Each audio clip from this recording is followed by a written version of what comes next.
A miracle is waiting in the wings of Messiah.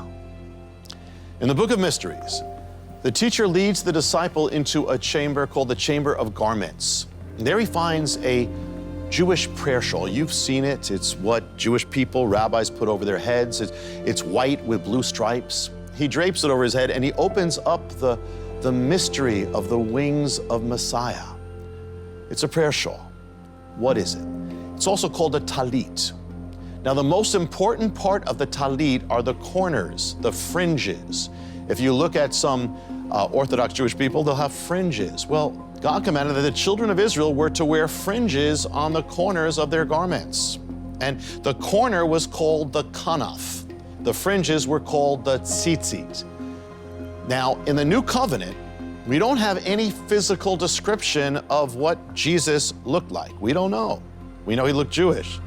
But we do know what he wore. He wore on his garments the kanaf or the tzitzit. There were these fringes. And it's one of the most famous accounts in the gospel. A woman touches the hem of Messiah's garment, and she is instantly healed of her infirmity.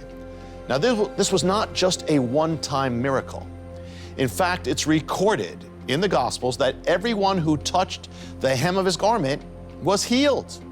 But you read this for all these years, and people will preach on it, that it's just the hem of the garment. It wasn't just the hem of the garment. The word in Greek for what they touched when they were healed is the word kraspedon.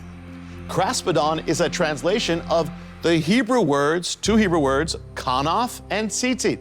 So they weren't just touching the hem of his garment. They were touching the sacred corner, the sacred fringe of Messiah's garment ordained by the Torah, the law from Sinai.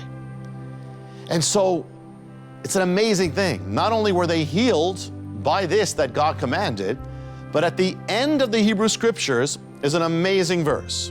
You probably know it in one form or another. It's written, "But the Son of Righteousness shall arise with healing in his wings."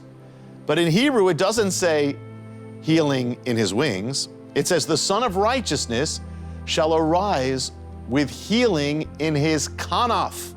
That's not just wings, it's the very word that marks the fringe of the garment, the hem of the garment. So it's an amazing thing. Messiah is the Son of Righteousness. And so they found healing. It says you'll find healing in the wings of him. And so literally, but that means also the corner of his garment. So literally, Messiah, the Son of Righteousness, comes to bring healing. And so whoever touches it, and in some of the Gospels it says whoever touched it got healed. Never be afraid to touch God. See, God came down to earth to become touchable. If he wasn't going to do that, he wouldn't have been here. And the fringe of his garment is even another sign that God is touchable, wants to be touched. He's called Adonai Rapha, the Lord our healer. God has come to make us whole, to heal us physically, emotionally, heal you spiritually of everything in your life, your infirmities, your wounds, your uncleanness, your sins, the darkest part of your life, your shame, all that he comes for. He comes that you might become whole. And so the only way to be whole, you have to let him touch you and you have to touch him. He was never afraid to be touched. I mean, nobody could be touched by a leper, but the leper comes to him and he literally touches a leper. So if he can touch the leper, he's going to touch you. But take whatever it is in your life, bring it to him and touch him with it, because the Son of Righteousness has arisen for you with healing in his wings. Have you ever heard of the word Yishkeni? It's something you've probably never known before, and yet it can change the way you know God.